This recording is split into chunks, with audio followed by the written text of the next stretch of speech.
It all started when I woke up to the sound of someone hammering on my apartment door. That was the first fright I got that night, heart pounding my chest as I grabbed the bat I kept under my bed and headed towards the door. First thing I do is look through the peephole to make sure it's not anyone sketchy, but I'm greeted by the sight of one of my neighbors. She looks terrified. She's covered in blood, and I can see just through the peephole that her face is a mess. I open up the door, she runs inside and immediately says, "You gotta get me out of here. My boyfriend's trying to kill me." I start to ask her what happened, and she says something like, "There's no time. Just please get me out of here. I swear to God, he'll kill you too for just helping me." That was what sent me into a straight-up panic, because if a guy was willing to beat his girlfriend up that badly, Lord knows that he'd be willing to put me in the ground. I just grabbed my car keys, ran downstairs with the girl following close behind, jumped into my car, then took off into the night. I remember asking her if she had anywhere I could take her, like a friend's or a relative's or something. She said no, and the best thing for us to do would be to drive to a motel so she could call the cops from there. So that's exactly what I did. I drove us to a motel and booked us a room. The clerk was obviously just as concerned as I was, but all it took was to explain that her boyfriend had tried to off her, and they were like, "Jeez, make sure you guys call the cops at least." The girl, whose name I didn't know at that point, I just knew she was a neighbor, said that she'd go up to the room and call them, then asked me to get her some ice from the ice machine so she could deal with the swelling on her face. When I got to the room, she said the cops would be there ASAP, took the ice, put it on her face, then just burst into tears. I tried my best to reassure her, telling her she was safe and stuff. Then when she finally calmed down, I asked her what actually happened back at her apartment. She told me her boyfriend was abusive and that she'd been planning on leaving for a while, but that night was the night she'd finally got the courage together to announce it to him. She said he walked into their bedroom to find her packing a bag, and not long after that, everything went to chaos. She started helping herself to the little bottle of liquor from the minibar, but not after promising she'd pay me back for them once everything had blown over. I had no reason to disbelieve her at the time. I mean, I felt like we had a kind of bond established already, but I abstained because I thought I'd be driving back to the apartment pretty soon. I asked her if she was good to wait on her own while the cops drove out to her, but she asked me if I'd stay to keep her safe. She then made the point that if her boyfriend found the blood on my apartment door, she assured me that she'd left some on there while hammering on it, that he'd know she'd been there and he'd try to attack me or worse. I'll be honest, I thought it was a pretty good point at the time. I hadn't seen the blood myself, but she was so covered in it that I believed her when she said that there was some on my door. Anyway, about an hour goes by and the cops still haven't showed up, and the motel rooms were arranged in a horseshoe shape, so we'd have seen them rolling into the parking lot if they had. I asked her to call them back to see what was going on, because obviously it was a really urgent situation, and I know that there was basically no way for the boyfriend in finding us, but I was still really paranoid that he would somehow. That's when the inconsistency started, because she gave me some lame duck of a reply like, "I'm sure they'll be here soon." If that was me, I'd have called 911 again if they hadn't shown up within like 10 minutes. So what was she so calm about that she was just cool with waiting for them for like an hour at that point? I put it down to booze, and at that point I was okay with waiting too. It wasn't like I had anywhere to be. I sure couldn't just go back to my apartment with that psycho supposedly just a few doors down. But that's also about the same time that I started checking out the amount of blood on her nightshirt. She had like an oversized t-shirt and girl boxers on, and like I said earlier, they were drenched with blood, but also with some blood splattered too, like little spots here and there. She had this cut over her eye, and she had a nasty busted lip, but it looked like way too much blood for just those small wounds. So I asked her if she had any other kind of injuries, like an abdominal wound of some kind that might account for all the blood on her. She said no, and that it was all from the busted lip in her eye. And immediately I start smelling nonsense. I asked her again what exactly had happened back at the apartment, and she started getting weirdly defensive about what she told me. I was starting to think it wasn't quite the abusive spouse kind of story that she told me the first time around, but I had no inkling of what was really going on. That being said, I was getting tired of waiting for the cops to show, so I decided to call them back myself. All I had on me was my wallet, my phone, and my car keys, the only three things I'd had time to stuff into the pockets of my shorts before fleeing the apartment. But when I take my phone out to call the cops, she says something along the lines of, "What are you doing?" I state the obvious, I'm about to call the cops back, and she's like, "Don't." I don't know if it was the way she was looking at me, the way she spoke, or the way she sort of tensed up when I told her that I was about to do that, but the mood in the room just shifted completely. I asked her why not, then just went right back to dialing 911. But by the time the operator spoke down the line, I looked up and saw she had a knife in her hand. She just said, "Hang up, now." So I did. I'd never had a knife pulled on me at that point, and I can't overstate how terrifying it was. It wasn't even just the knife either. It was the overwhelming creepy sensation of knowing that all wasn't what it seemed. I wasn't hiding from the threat. I was with the threat. I'll be honest here. I basically begged her not to hurt me. And to my relief, she said she wouldn't as long as I drove her to the Canadian border. Given this was in Detroit, the border isn't all that far, but I didn't want to catch charges for aiding and abetting or whatever, so I knew I had to think of something to stop that from happening. It's not like I knew I couldn't tell the cops that I'd been threatened or whatever, but I also knew that the longer I spent in this girl's company, the more chances I'd have of being stabbed. So, I tell the girl that I'd drive her to the border, but that I needed to get something to eat first. I play it like I wanted to stop somewhere on the way, knowing she'd reason me down to getting something delivered from a 24-hour joint. She also stated that she'd be the one going down to pick the food up, as she didn't want me having the chance to sound the alarm. That's where she messed up, because she didn't seem to realize, to my infinite relief, that I could order from DoorDash and put something in the notes about needing the cops called to the motel.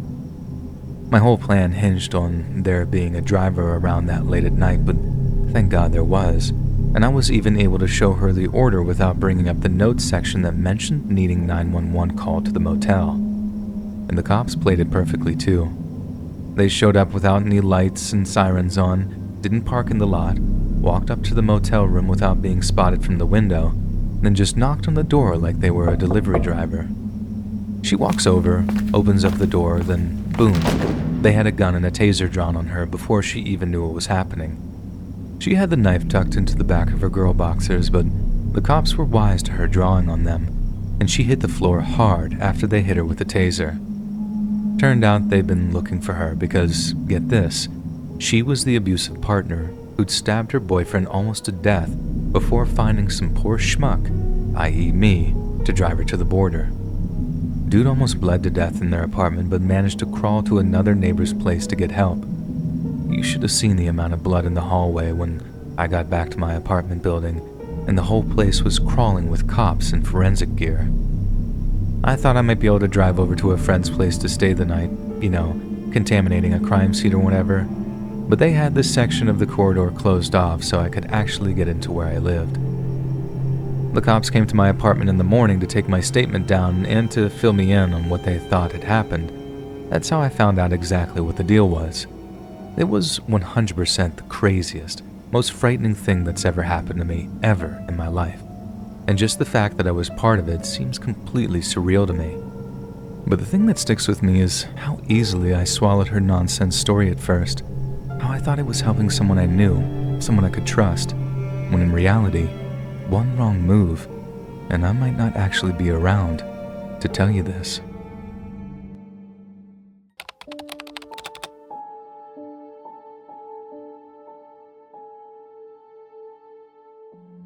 I apologize in advance for not being the best storyteller, but this is definitely a true story. It's also not my story as much as it is my mom's, who used to work at a motel in California back in the 80s. Anyways, one day a guy shows up to book a room, and I'm just going to refer to this guy as the guest, since I don't actually know his name. My mom got assigned to clean his room on the daily, but as time went by, she noticed that he always had the "Do Not Disturb" sign up on his room. So even like a week into his stay, she never once had a chance to clean his room. This didn't bother the cleaning staff too much, because the way my mom tells it, the guy was always super nice and friendly whenever he passed reception or bumped into any of the cleaning staff, always apologizing and telling them that he'd just clean up after himself. So if it saved them some work, they weren't exactly going to complain about it. Anyways, there came a point where the guy wasn't seen for a few days, and the Do Not Disturb sign wasn't on the door anymore, so everyone figured that he just checked out and they'd be able to clean the room again. So given that my mom had been assigned to the room like a month before, it came down to her to head over to clean it. As she got to the floor and unlocked the door to the room, a disturbing smell hit her. She couldn't figure out what it was, but she continued to survey the room, which, contrary to the guest's previous assurances, was disgustingly messy. Her words were that it looked like someone had thrown a party, even though everyone was pretty sure that no one else seemed to have ever gone into the room besides the guest. Anyways, my mom was still shocked by the smell, so she tried to track it down. Then as she followed the smell, she could tell it was coming from the hotel room closet. When she opened the closet, there was nothing but a wet-looking cardboard box on the ground, and my mom said the smell got way more intense, so she could tell it was coming from there. She said she had a strong suspicion that the guests had been using it to go to the bathroom in, so the last thing she wanted to do was look inside it. Instead, she puts on some gloves and covers up her mouth and nose, then picks the thing up to throw it into the trash. That's when she felt how heavy it was, like way heavier than if there was just some feces inside it or something. It was only when one of the other cleaning ladies smelled the same smell that they straight up said, "Somebody call the cops." Apparently, a few years before, this same cleaning lady had found a dead body in a room, as someone had a heart attack with the Do Not Disturb sign on the door, and it took almost 2 weeks before they finally went to investigate. She said it was like the exact same kind of rotting smell. Definitely not anything else from the human body, so they called the cops so they could come take a look at it. The cops showed up, cut open the box with everyone watching. Then the officer just looked up to his partner with this numb expression, saying, "Call the coroner. We'll get a 419. Someone had to explain to my mom that the number was police code for dead body. Only it wasn't like a whole body in there. That much was obvious because the box was too small. It turned out to be just a decapitated head. I don't really know many more details than that. This is almost 40 years ago now, and I couldn't find any internet archive stuff before I wrote this up. But my mom said that there was talk of the head belonging to a call girl who had gone missing a few weeks before. They gave all the guy's info to the cops, but apparently that didn't help. The credit card was stolen, and the guy had used the name on that card. Imagine being that person whose credit card got stolen, though. One day you think you've lost it or something, and then the next, the cops show up accusing you of having murdered a girl. Mom stayed working at the motel for maybe like a year afterward, and she only quit when she met my dad and moved into his place up in Vallejo. That story always kept me from ever wanting to work in a hotel or motel or anything like that, and no matter how desperate for money I get, I think I'd have to be very, very desperate to work anywhere you might see the darker side of human nature.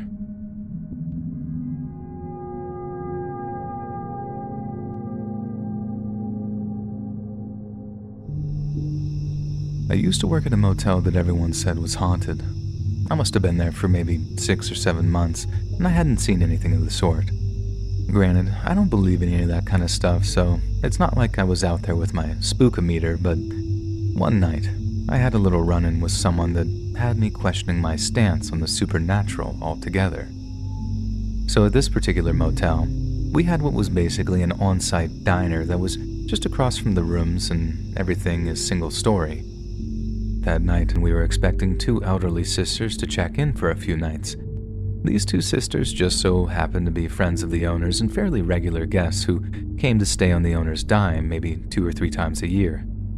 Only, I hadn't met them yet, so I had no idea what they looked like or anything. It was way past dark when they arrived, so while they're being greeted by the owner and their baggage is being unloaded by some of the other staff, I get the nod to head up to their room with a bottle of complimentary wine.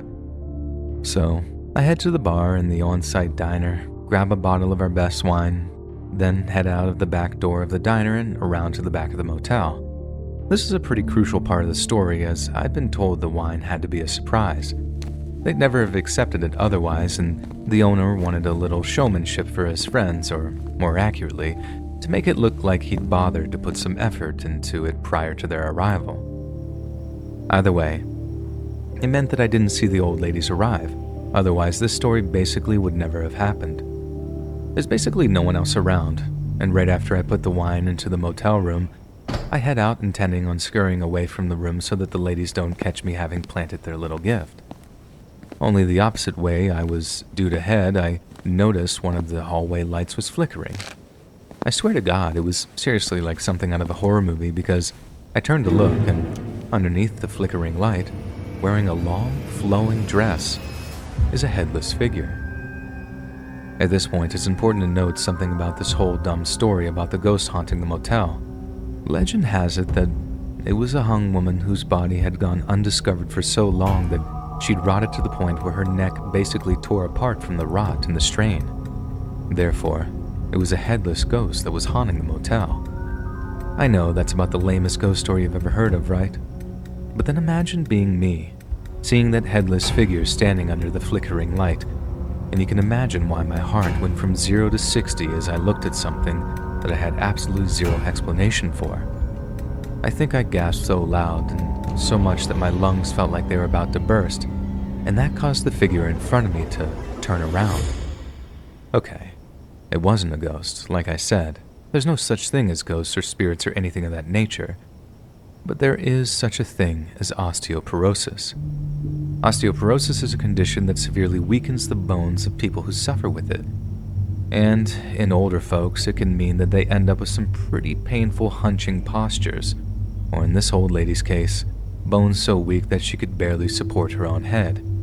This meant that from behind, it basically looked like this poor old lady had no head at all. Anyway, she turns around, gives me this look as if she'd horribly been offended by my terrified gasp, and I'm forced to explain it away like, oh, I'm sorry. I didn't see you, you startled me.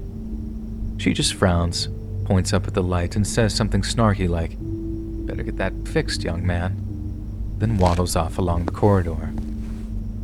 I felt like a total idiot. I seriously thought that I was looking at the very same ghost whose existence I've been denying for months on end. I can't even lie. It was one of the scariest and creepiest moments I think I've ever experienced.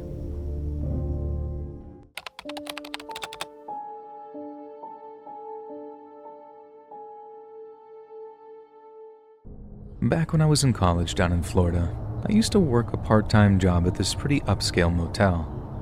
The motel had this pretty nice pool, and this one time, after a series of pretty gnarly rainstorms, I was tasked with cleaning it. This was really out of the ordinary, as we had an actual specialist that came in when the pool was that bad, but my manager said the guy was up to his eyeballs in jobs and wouldn't be able to come out for a few days, and since it was costing us guests, he told me that if I got it done, he'd let me go early and still pay me my full day wage. Absolutely no-brainer, so I accepted. And then about a half hour into the job, this absolute perfect 10 knockout of a girl around my age comes to the pool in her string bikini and asked how long it'd be until the pool was swimmable. I shrugged and told her I didn't know, that it was taking a long time as it was, and I'd only scoop like a quarter of the debris out of it. But then, to my luck, she seems content to just chill by the pool in one of those sun loungers until I was finished. I got where she was coming from. It was really hot outside, and as pervy as it sounds, I was glad to have some nice scenery to look at while I worked. After a while, she started making a little small talk, and after about a half hour of back and forth with her, I pretty much managed to clear the entire shallow end of plant trash. She then asked if she'd be good to dip her legs into the shallows, and I'm like, sure. But then as she does, I notice a bunch of small, dark things swimming out of one of the filters and towards her legs. She hadn't seen them because she was too busy looking up at me, but I was seriously like, get your legs out of the pool. I straight up screamed it. She looks at me like I'm crazy, as I'd already okayed her putting her legs in to cool down, but when she looks down, she lets out this ear-splitting scream, then basically sprints back to her room in tears. If you'd never seen Florida water bugs, now's the time to Google them, and more specifically, to Google how big they can get. Somehow, I'd never seen those evil-looking things until right then, and Jesus Christ, they're a sight you're likely not to forget anytime soon. Worst thing is, they actually do bite people, which is exactly how they got their nickname of toe biters.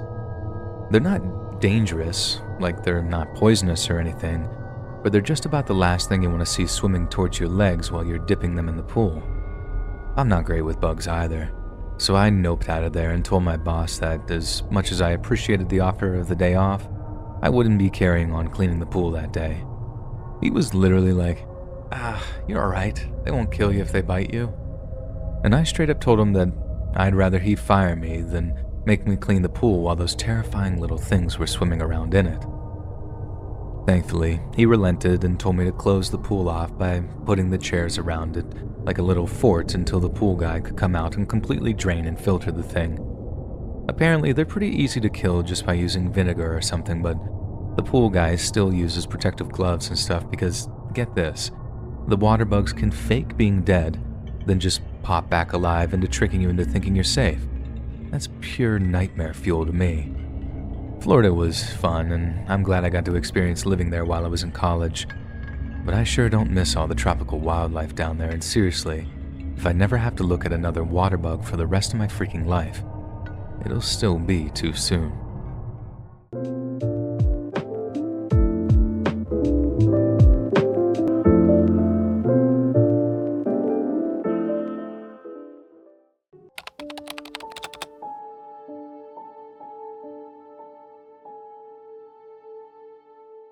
I recently had an experience I'd like to share here. For the past 2 years, I have worked for a service that places house sitters with clients in need of such people. Besides having to sit in 1 or 2 dirty homes, my job has been without note. There would be no indication that this following position would be any different. I arrived just before 7 a.m. as I was instructed. My clients were on their way out. They were a young couple with 1 child heading on their first family getaway since the pandemic began. The father left me with a few last instructions and they were on their way. The house itself was a nice 2-story structure you often see in more affluent areas of the country. Not my most posh assignment by far, but very comfortable nonetheless. I unpacked my things in the guest bedroom and made myself familiar with the home's layouts. From the look of things, my stay would be a quiet one.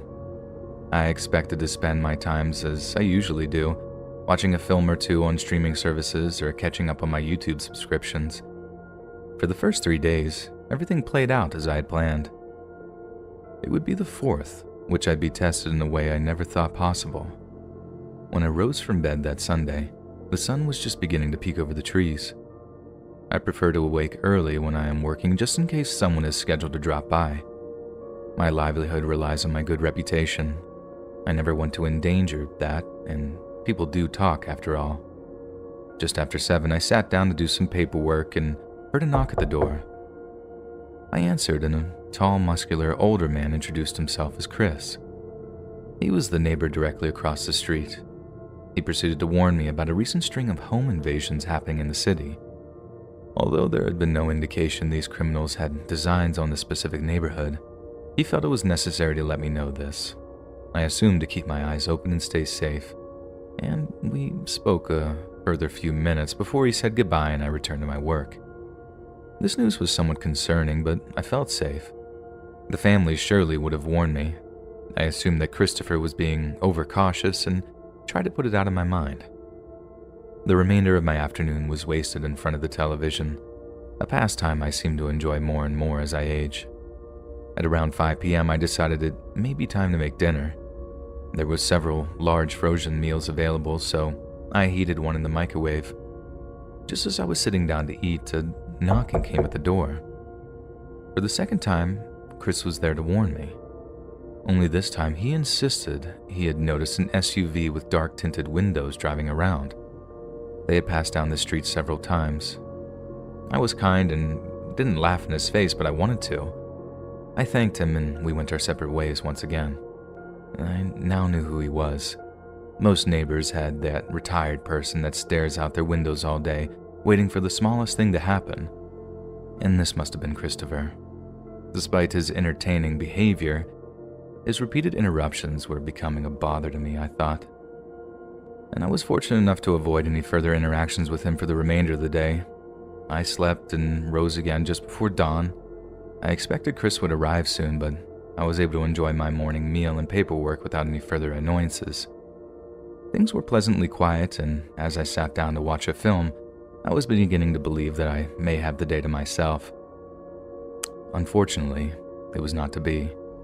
I had fallen asleep, and just after 2 p.m., a ringing of the doorbell shocked me from my sleep. I expected it to be Chris. However, as I peeked through the small window, I saw someone else, another man.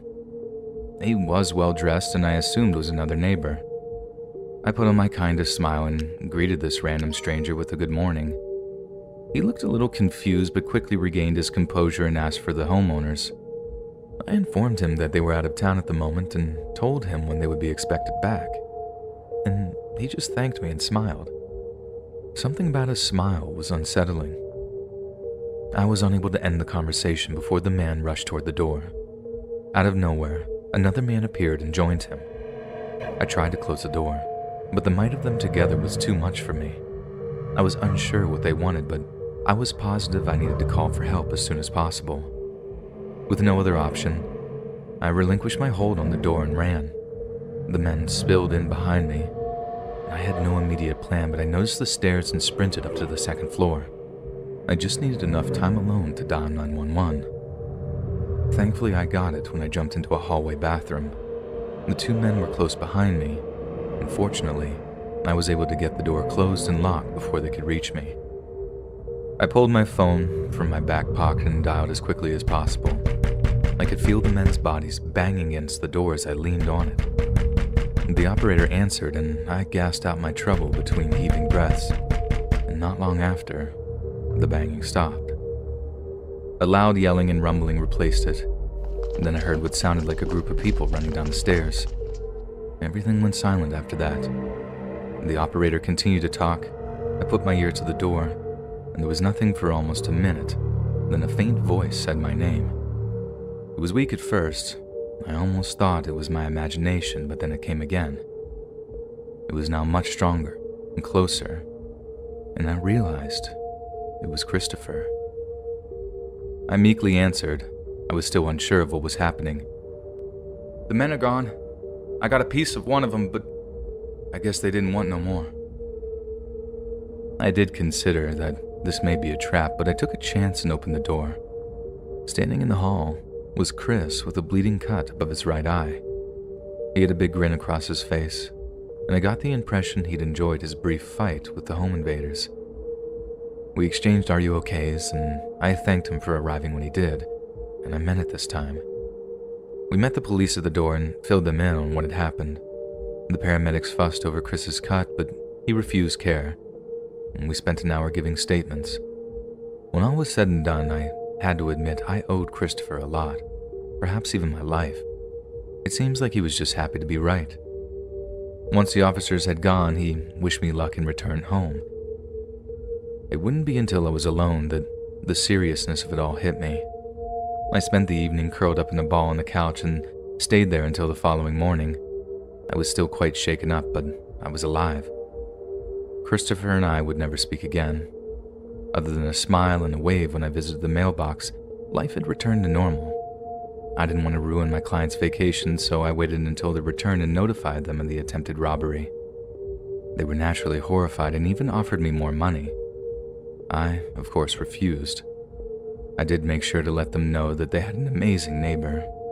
And to my shock, they mentioned they had only spoken to him once in the 5 years they had lived there. This made our interactions over the last week seem even more special. I sometimes wonder if Christopher had been put in place to keep me safe, maybe like a guardian angel. I'm well aware of how foolish this sounds, but I believe it nonetheless.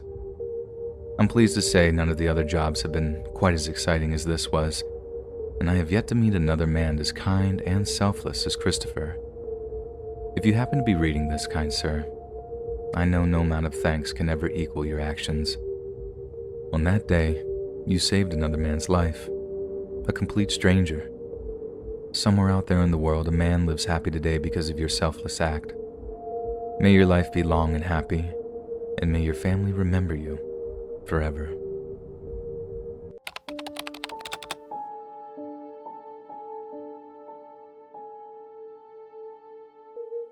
I'm sharing this story specifically as an example of what not to do when you are seeking reliable help. To begin, this was 2018. A well-loved member of our family passed suddenly.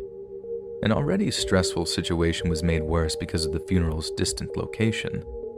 We would have to fly if we wanted to arrive on time. Both my wife and I called multiple boarding businesses, but they were all booked up. We then switched course and sought out house sitters. At some point in the search, a neighbor volunteered their son for the job. The boy had always been respectful and appeared trustworthy on the surface. I had my reservations, but time was running out. It would only be 3 days max. I didn't think he could mess up much in such a short time, and we agreed on a price and the family began packing for the trip. Before we set out, I made sure to leave a note for the boy reminding him of his responsibilities and the location of everything he'd need. I then tried to focus on being there for my family. We arrived in town for the funeral and things went as well as could be expected. My uncle and I had been very close during the course of my growing up. He was the kind of guy you could count on in hard times. Without him, many of us felt somewhat lost. My aunt probably more so than myself, and during our 2.5 days away, I didn't receive any calls or messages. I generally take that as a good sign, but I should have known better. What we would discover upon our return was not only shocking, but an honest-to-goodness lesson on who you should trust. By the time we all arrived back in town, I wanted nothing more than to get home and relax. It was just after 9 a.m. when we pulled into the driveway. Everything looked normal from the outside. It was the inside that drove me over the edge. The moment I stepped inside the door, the acrid, sweet smell of booze and vomit hit me. The kitchen itself was trashed. Dishes were stacked over the edge of the sink. Empty and half-empty liquor bottles covered the counters. I was already starting to get angry. Then I smelled the stale cigarette smoke. I despise nothing more than cigarettes. My grandfather was a chain smoker from the time I can remember, and I had to watch him slowly die because of it. In the living area, I encountered 3 young males sleeping. One was the boy, I say boy, although he was nearing 17 at the time, who had left in charge of the home. I shook him awake. Rather than appearing scared, he calmly wished me a good morning. This made me even more livid. Had I been 20 years younger, I may have struck him. I did, however, verbally unload upon him. At first, I demanded an explanation, but quickly realized nothing would justify the state of the house. The other 2 boys were now awake. I yelled for all of them to get out. My wife could tell I was very upset, and she attempted to reel me back a little. In retrospect, I'm now glad she was there. I can't recall a time I've ever been so angry. My temper is not something I'm proud of. Losing control of my emotions in any way is not something I want my children to see. The boys slowly pulled their things together and left, but it wasn't over just yet.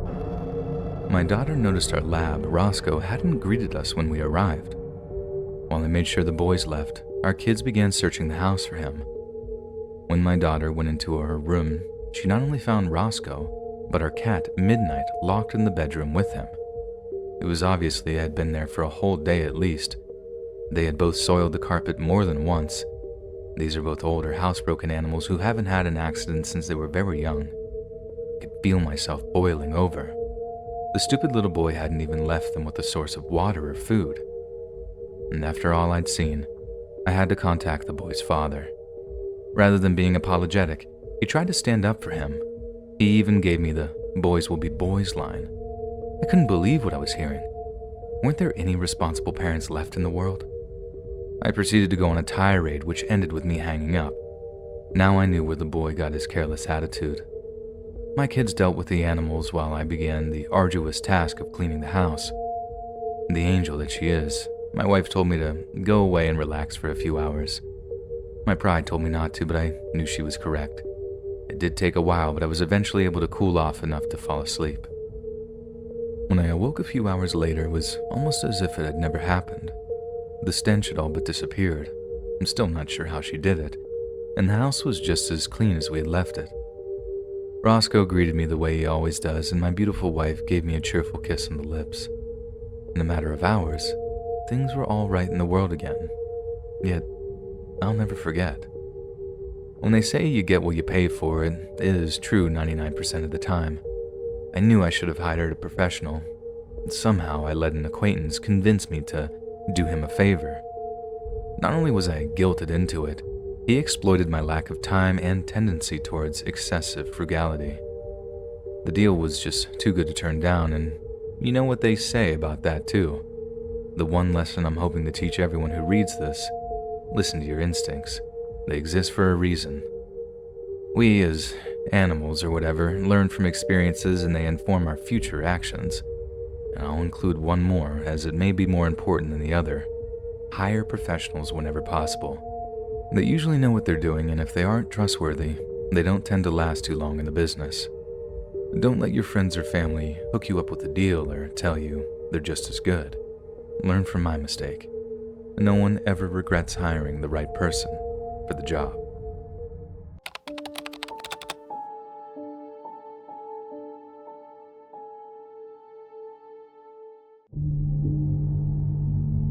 My story takes place in 2014. I was 2 years out of college and couldn't keep a job to save my life. My attitude wouldn't change until much later. Anyhow, I got connected with a house-sitting agency. The job itself was cool, but the woman running the place was just a jerk to everyone. You may be seeing a pattern here, but I promise you, in this case, I wasn't the actual problem. Well, I put up with her terrible attitude for as long as possible. Nevertheless, the day came when I gave her a piece of my mind. I've gotten a whopping 3 months of experience in the business at this point, and somewhere in my crazy mind I got the idea I knew the business better than her, and I decided to go independent. I put up a post selling my skills on a few sites. Nothing came out of it at first, but I got my first call on that following Monday. This job unfortunately fell through at the last minute. I was back at the beginning. It took 6 more days before another offer came through, and this was from a family just 10 miles from me. They were planning a vacation and needed someone to take care of their dog. The father with whom I spoke sounded very nice. We made an appointment for the following day for me to come around. The next day I dressed in my best outfit and drove out to meet them. The house was set off by itself on 4 acres near the county line, a mostly rural area. I'd sat for another family nearby, so I had no reason to be suspicious. As I pulled up to the house, I was a little disappointed by the state of the place. Despite being a large house, it was somewhat run down. Also, the family's 2 cars were at least 10 years old and a little beat up. I didn't want to be a snob, but I had a feeling the inside wouldn't be much better. The idea of spending 3 nights there sounded a lot less appealing now. None of this mattered, though. I had made an appointment and I was going to keep it. Besides, nothing said I had to take the job if I didn't want it. With all this in mind, I rang the bell and put on my happiest face. The door was answered by a well-dressed young man who identified himself as the father. It did strike me as odd that a man would dress so neatly but stop at his shoes, a pair of old, raggedy running shoes, but I assumed he had a reason and put it out of my mind. He invited me in and we sat together in the kitchen. I was relieved to see that the interior was in better shape, but I did notice a slight musty smell. The job was looking a bit of a mixed bag. I was leaning toward turning it down, but what came in the next half hour or so would determine my final decision. While we waited for his wife to join us, the man and I made small talk. I was told she was putting the kids down for a nap and would be just a moment. I could hear movement down the hall. There was no indication that he was lying. However, as the seconds passed, small little things began to bother me. For starters, there was no sign any pets or children lived there. No toys laying around, no sippy cups, no water bowls or dog beds. The closer I looked, the less it looked like anyone lived there at all. Yet, it was fully furnished, but no dishes sat on the counters or appliances ran in the background. I began to feel a slight unease. Something was telling me to get out. And while this was all going on inside my head, the father was talking. He was telling a story and using his hands a lot. And this was when I noticed his fingernails. Why would a man who seemed to care so much about his appearance have such dirty fingernails? Strike 2. This is a mid-level office worker if I had to guess. He would certainly not be doing manual labor. Even if he had a hobby like woodworking, wouldn't he bother to at least clean under his nails? I'm well aware of how stupid this all sounds, but put it together, with all the other things I've noticed, my instincts were telling me to leave. I knew if something was wrong, I needed to play it cool. If not, I didn't want to cause a scene. No sense in destroying a business before I even got it off the ground. As calmly as I could, I said I had forgotten something in my car. I'd go out and grab it, then return in just a moment. I smiled and stood up. As I turned to walk away, the man grabbed my wrist and held me. Strike 3. This was all the proof I needed. My heart began to pound. He looked at me and spoke through gritted teeth. "You're not going anywhere, honey." All the kindness had left his voice. The true face now stared coldly back at me. Panic surged through every inch of my body. I knew I wasn't going to leave this place the same person I was when I entered. That is, if I ever left at all. I noticed his eyes jumping back and forth from me to the hall. He appeared nervous. Perhaps his partner or partners were being detained by something. All I knew was that I had to get away before they arrived. I waited until he looked toward the hall again and took my chance. I yanked my arm away as hard as I could. His temporary lack of focus gave me just enough advantage to break free. I ran straight for the front door. I had wisely worn flats instead of my usual heels. This decision was the thing that allowed me to get away. Any woman reading this knows why. And no sooner had I broken free, my captor yells out to his accomplices. Why he hadn't called to them until now still eludes me. Not bothering to lock my car door was another choice I'd made that would ultimately benefit me. The distance, although just a few feet from the door to my car, seemed like miles. I made it into my car and was able to lock the door before they managed to catch me. I did finally get the car going and sped away from the property. As I sped down the highway, I called 911 to report my near abduction. I wasn't sure if my attackers were still pursuing me or not. I made for the nearest police station. I didn't dare let my guard down until I was safely inside the building and speaking to an officer. I quickly repeated my incident to the cop. He filed a report while we waited to hear from the patrol cars that had been sent to the house. It wasn't a shock to hear that the men had fled. What did shock me was what the officers discovered in the master bedroom. The report stated the following, but I will be paraphrasing. When Officers White and Dawson reached the largest bedroom of the home, they discovered it had been stripped bare of furniture. In place of the furniture, the walls and floors had been covered in multiple layers of what looked to be contractor's plastic sheeting. What purpose the assailants had in mind for the room can only be guessed at this time. I still tear up at the thought of what awaited me in that room. I've never been a religious person, but I can't help but feel someone or something was watching out for me that day. I wish I could say that my would-be attackers were caught and are now doing life in prison, but the truth is, they remain unidentified to this day. I decided the independent house-sitting business wasn't for me. In retrospect, my overconfidence in my ability to protect myself is what led me to that house, and no one could have convinced me I was wrong. Since that day, I've become much more vigilant about my safety. I don't go anywhere without crossing all my T's and dotting my I's. By far, the most important thing I do is listen to my instincts. They are what saved me that day. And don't worry about offending someone if you feel you may be in danger. We have these senses for a reason. Please, pay them close attention and be careful, ladies. Goodbye, and stay safe. Our official merch store is finally here. If you want to support more of our channel, check out our merch shop. The link is in the description down below. See you on the next video.